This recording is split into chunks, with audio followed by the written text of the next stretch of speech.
22 నెలలు అవుతుంది కదా, మీరు 6 నెలలు అమలు చేస్తామన్నారు కదా. ఇదే జీవో 6 నెలలు అమలు చేయడానికి జీవో ఎందుకు ఇవ్వలేదు?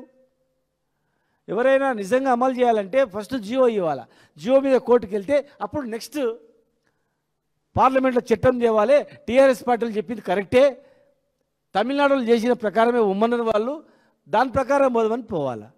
6 నెలల తర్వాత ఈ ప్రాసెస్లో ఉంటే అది అయ్యేదేమో. కానీ మీరు రివర్స్ గేర్లో అటు పంపినరు, ఇక్కడ జీవో తెచ్చారు. పార్లమెంట్ పంపినరు, ఇక్కడ జీవో తీసుకొచ్చారు. ప్రధానమంత్రిని కలవకుండా ఎట్లా అమలు అవుతుంది? ఇలా బీజేపీ పార్టీ కూడా మేము బీసీలకు అది చేస్తాం ఇది చేస్తామన్నారు. ఈ 42% చేసి చూసినావా, మా దగ్గరికి బిల్లు రాగానే పాస్ చేసినాం, మేము బీసీలను ముఖ్యమంత్రులను చేస్తాం, బీసీ ప్రధానమంత్రి నాడు బీసీల పార్టీ మాది, బీసీల గురించి మేము ఏమైనా చేస్తామని చెప్పుకోవడానికి ఉంటుంది. మీ దగ్గర ఉన్నటువంటి పార్లమెంట్కి వచ్చిన దాన్ని తొక్కిపడేసిర్రు. ఇవాళ బీఆర్ఎస్ తిట్టుడు తప్ప మీ ఇద్దరు వేరే పని లేదు. రాత్రి మాట్లాడుకోవాలి, పొద్దుగాలు తిట్టాలంతే. ఎవరెవరు మాట్లాడుకుంటారో మాకు తెలుసు. బద్ద శత్రులాగా బయట తిట్టుకునేది తెలుసు, లోపల ఎంత మిత్రుత్వంతో ఉంటారని కూడా తెలుసు. ప్రజలకు అందరూ తెలుసు. పిల్లి కళ్ళు మూసుకొని పాలు దాతే ఎవరు గుర్తుపడతారు అనుకుంటే కాదు. అది ఈ ఎలక్ట్రానిక్ యుగంలో ఎవరు ఎక్కడ మాట్లాడుతున్నారు, ఏ హోటల్లో కలుసుకుంటున్నారు, ఏడ మాట్లాడుకుంటారు, రాత్రి ఎంత ప్రేమతో కౌలించుకుంటారు, పొద్దుగాలు ఎట్లా తిట్టుకుంటున్నారు అనేది కూడా తెలుసు. రెండు పార్టీల టార్గెట్ ఏంటంటే బీఆర్ఎస్ పార్టీని ప్రజలలో ఉంది దూరం చేయాలి, బీసీలను మొత్తం దూరం చేయాలి. ఈ పార్టీ ఏం చేయలేదు అన్నట్లని చెప్పారు. మీరు పంచాయతీరాజ్ చట్టాన్ని తక్కువ చేసారు, బీసీ రిజర్వేషన్ కేసీఆర్ తక్కువ చేసిరని చెప్పారు. కానీ కేసీఆర్ గారు తక్కువ చేయలేదు అనేది ఇప్పుడు అర్థమైంది. ఎందుకంటే మేము తెచ్చిన పంచాయతీరాజ్ చట్టాన్ని మేము సవరించిందే మళ్ళీ మీరు సవరించారు. మేము జీవో తెచ్చి సుప్రీంకోర్టులో కొట్టేసిందే మళ్ళీ మీరు సేమ్ అదే చేస్తున్నారు. ఏదైతే కేసీఆర్ గారి మీద అభాండం వేసిరో ఆ పని మీరు చేస్తున్నారు. చదువుకోలేదు అనుకుంటున్నారా బీసీలు? ఓసీలో ఉన్నటువంటి చాలామంది బీసీలకు రిజర్వేషన్ వద్దనుకుంటున్నారా?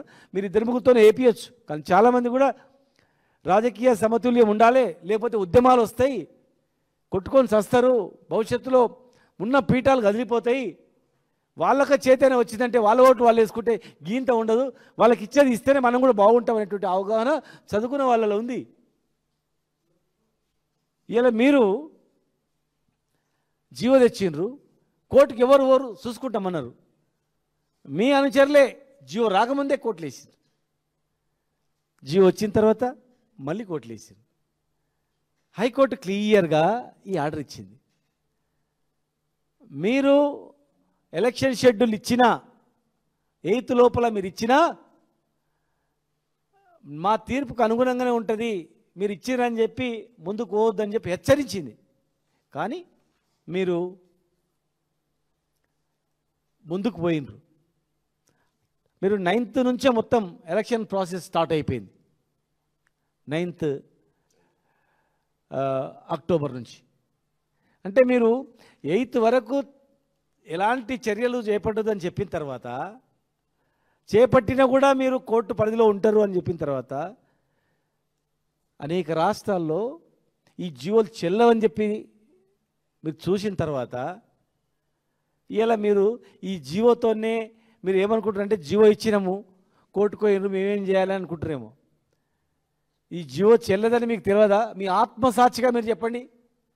ప్రభుత్వంలో ఉన్నటువంటి మీరందరూ కూడా, క్యాబినెట్లో ఉన్న మీరందరూ కూడా మీరు ప్రమాణం చేసి, రాజ్యాంగం మీద ప్రమాణం చేసి మీరు పదవులు తీసుకున్నారు కదా, మీ మనస్ఫూర్తిగా ప్రమాణం చేసి చెప్పండి, ఈ జీవో ద్వారా ఇది అమలు అవుతుందని ఈ భారతదేశంలో ఏ ముఖ్యమంత్రికి తెలియదా? ఏ ముఖ్యమంత్రికి తెలియదు, మీకు ఒక్కరికే తెలిసిందా? మరి అన్ని 8 రాష్ట్రాల్లో ఈ జీవో ద్వారా ఇస్తే కేసు కొట్టేసిరని చెప్పి మీకు తెలియదా? బీహార్లో కొట్టేసిండ్రు, మహారాష్ట్రలో కొట్టేసిండ్రు, మధ్యప్రదేశ్లో కొట్టేసిండ్రు, అంతకుముందు ఆంధ్రప్రదేశ్లో కొట్టేసిండ్రు, కర్ణాటకలో కొట్టేసిండ్రు, తమిళనాడులో కూడా అంతకుముందు జీవో ఇస్తే కొట్టేసిండ్రు. ఇంకా అన్నిటికన్నా ముఖ్యమైనదంటే, దయచేసి ఇది ఎలక్షన్లో నిలబడాలనుకునే తహతాలాటలు వినాల. ఇది చాలా మోసపూరితమైనటువంటి ఎలక్షన్. ఇది మిత్రులారా, మహారాష్ట్రలో సేమ్ ఇదే విధంగా ఎలక్షన్ షెడ్యూల్ తర్వాత కోర్టుకు వెళ్ళిండ్రు. కోర్టుకు వెళ్ళిన తర్వాత తెలుసా 2022 అంటే 2020 నుంచి 21-22 వరకు ఈ జీవో ద్వారా జెడ్పీటీసీలై జిల్లా పరిషత్ చైర్మన్లై 2 సంవత్సరాలు చేసిండ్రు. ఈ జియో ఇష్యూ అయిన తర్వాత ఎలక్షన్ ప్రాసెస్ స్టార్ట్ అయిన తర్వాత హైకోర్టు ఏదో జడ్జిమెంట్ ఇచ్చింది. అంటే ఇది పాస్ అయినట్లు కాదు, కేసు నడుస్తూ ఉంది, అడ్మిషన్ తీసుకొని కేసు నడుస్తుంది. తర్వాత సుప్రీంకోర్టులో వేసిండ్రు. సుప్రీంకోర్టు క్లారిటీగా ఇచ్చింది, ఇది చెల్లదు, ఇమ్మీడియట్గా మీరు దిగిపోవాల్సిందే, డీమ్ టు రిమూవల్ అని చెప్పి ఇమ్మీడియట్గా రిమూవల్ చేసింది. అంటే 2 సంవత్సరాలు వాళ్ళు ఈ జీవో ద్వారా ఎన్నికై జిల్లా పరిషత్ చైర్మన్లుగా జెడ్పీటీసీలుగా ఎంపీపీలుగా చేసిన తర్వాత 2 సంవత్సరాల తర్వాత మొత్తం అందరిని కూడా దింపేసింది. అంటే దింపేసిన తర్వాత వాళ్ళ జీతభత్యాలు కూడా వాపసు తీసుకుంటారు, రికవర్ చేస్తారు. ఇలా కష్టపడి భూమి అమ్ముకొని బంగారం అమ్ముకొని ఎలక్షన్లో పోయి ఎలక్షన్లో నిలబడి గెలిచింది.